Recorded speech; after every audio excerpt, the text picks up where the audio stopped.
bava mu Egiputa bajya i Kanani, Abisirayeli bahuye n'ibirushya mu nzira, nyamara byose babitewe no kutumvira Uwiteka Imana yabo.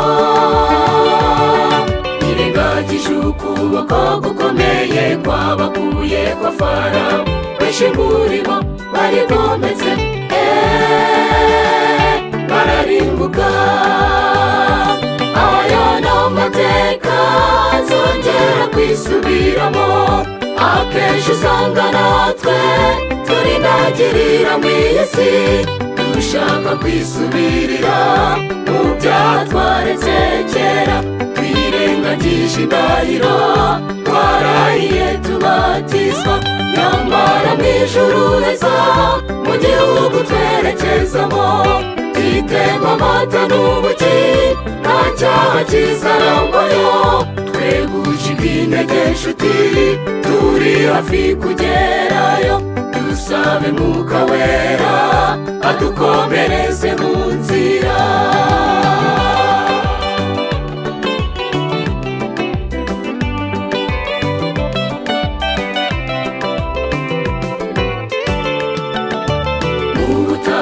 Bahagijwe manu iminsi yose, bigaragaza uburyo Umuremyi yabazirikana.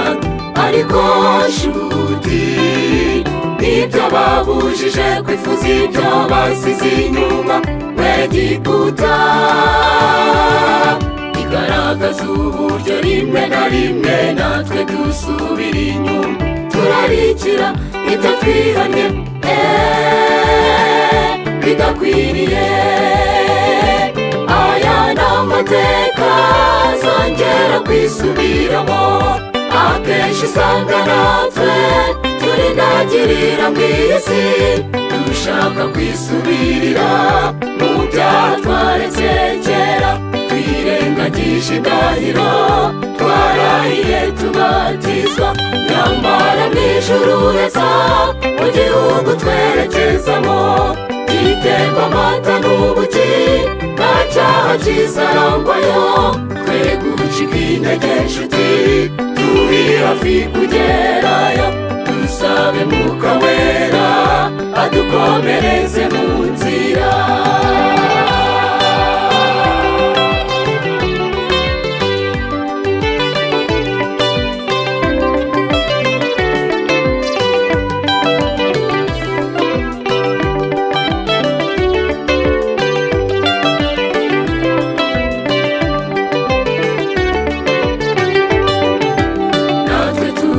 Isiraheli mu buryo bw'umwuka, ntacu ngo twisuzume niba tukiri mu nzira y'amarakaga, twibwira ko tujya mu ijuru nyamara twaramaze guteshuka.